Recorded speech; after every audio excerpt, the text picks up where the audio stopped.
When a child becomes the good child, do you actually know what's happening inside their brain? Most people think they're just naturally mature, obedient, or easy to raise.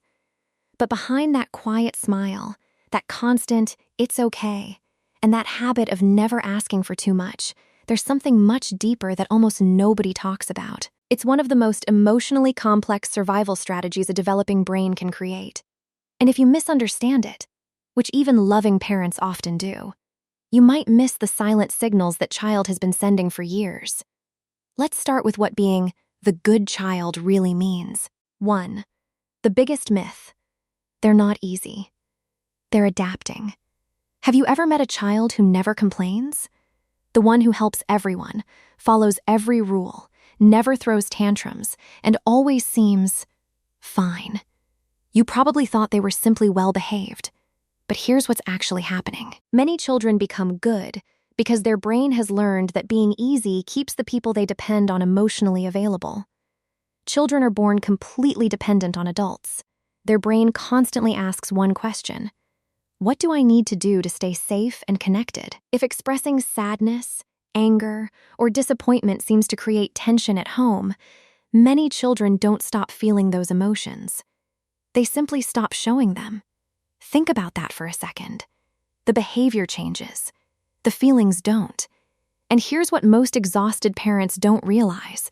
A child who never causes problems may actually be working harder emotionally than the child who cries loudly. Because instead of expressing emotions, they're managing everyone else's. And by the way, if you notice a child constantly saying, "I'm fine," even after being hurt, don't brush it off. We'll come back to why that matters later, and it might completely change how you see childhood. 2. The brain learns safety through prediction. Here's where the science gets even more fascinating. A landmark body of developmental research from Harvard University's Center on the Developing Child has shown that children's brains are constantly adapting to their environments. The brain is always asking, what keeps me connected? What creates stress? What helps adults stay calm? Instead of simply learning language or numbers, children are learning emotional patterns. If staying quiet consistently leads to peace, their nervous system begins repeating that strategy automatically. Developmental neuroscientists call this adaptation, not because something is wrong with the child, because the brain is incredibly efficient. Imagine walking through a forest. You naturally choose the safest path over and over until it becomes automatic. The developing brain does exactly the same thing, except instead of avoiding trees, it's avoiding emotional danger. Think about that. What looks like personality may actually be survival learning. And the younger the child, the deeper those pathways become. 3. They're borrowing your nervous system. Here's something many parents never hear. Young children don't regulate emotions alone. They regulate them through you. Researchers studying attachment have repeatedly found that children use their primary caregiver as an external emotional regulation system. Your calm becomes their calm. Your stress becomes information. Your reactions become predictions. This is why many good children don't melt down at school or in front of strangers, but suddenly collapse emotionally once they get home. Not because they're manipulative, because home is the one place their nervous system finally feels safe enough to stop performing. What makes this even more meaningful is they often don't do this with everyone. Your presence changes how their brain processes stress. You aren't just raising them. For years, you literally become part of how their nervous system works. Think about that for a second. You are not simply comforting them. You are helping build the future version of how they comfort themselves. And hey, if this is changing how you see the baby in your life, hit like and subscribe. It helps us reach more exhausted parents who need to know that what they are doing actually matters. 4. This survival strategy is thousands of years old. So why would a child become overly agreeable in the first place? The answer is much older than modern parenting. For most of human history, children who stayed close to caregivers survived. Losing connection wasn't just emotionally painful. It could be life-threatening. Evolution shaped children's brains to constantly monitor the emotional state of adults around them. Is mom upset? Is dad angry? Should I stay quiet? Should I help? Should I disappear? These aren't conscious thoughts. They're ancient survival programs. Pediatric researchers have observed that children become remarkably skilled at reading facial expressions, tone of voice, and body language long before they fully understand words. Here's what's actually happening inside their developing brain. They're scanning for safety. Not because they're dramatic, because every generation before them survived by doing exactly that. This is where the traditional parenting advice sometimes gets it completely wrong. Obedience isn't always confidence. Sometimes it's caution. 5. Every hidden emotion is shaping their future brain. And here's where the science becomes even more important.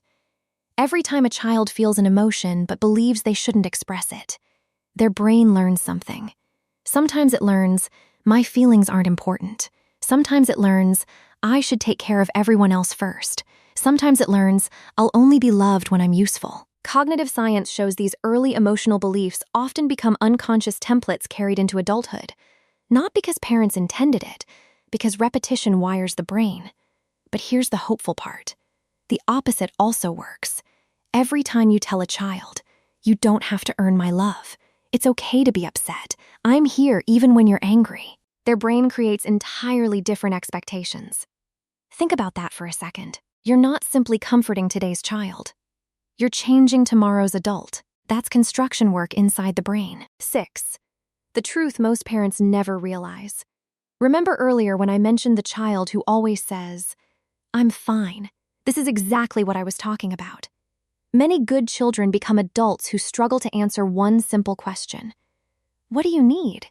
Not because they don't have needs, because they became experts at ignoring them. The child who always shared may become the adult who can't say no. The child who never cried may become the adult who apologizes for existing. The child everyone praised for being so mature may have simply learned to grow up too soon. Here's what's actually happening beneath the surface. The developing brain isn't trying to become perfect. It's trying to stay connected. And sometimes it believes those two things are the same. That's why one of the greatest gifts you can give a child isn't teaching them to behave perfectly. It's teaching them they are still loved when they're messy, when they're loud, when they're disappointed, when they're scared. Because that's how the brain learns something far more valuable than obedience. It learns security. And secure children don't have to perform love. They trust it. 7. When should parents pay closer attention? Not every quiet child is struggling. Some children are naturally calm and introverted. That's completely healthy. The concern isn't quietness itself. It's emotional invisibility. If a child never expresses preferences, never asks for help, constantly worries about upsetting others, or seems responsible for everyone's emotions, those patterns deserve gentle curiosity, not panic, just attention. Similarly, if a young child consistently shows very limited emotional responsiveness, avoids eye contact across many situations, or shows persistent differences in social communication, it's worth discussing those observations with a pediatrician or developmental specialist. Early intervention changes everything. Trust your gut. The goal isn't to label children. It's to understand them.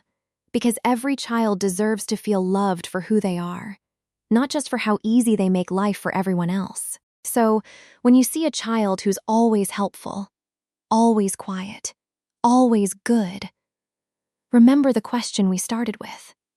What is their brain actually doing? It may be learning how to protect connection. It may be adapting to the emotional world around it. It may be building lifelong beliefs about love, safety, and belonging. That's not simply good behavior. That's a developing brain trying to understand how to be accepted. And sometimes, the greatest gift you can give that child isn't more praise for being perfect. It's permission to be imperfect. Because being loved without having to earn it is one of the safest experiences a developing brain can ever have. And that good child behavior. It was never meaningless. And it shouldn't be to you either.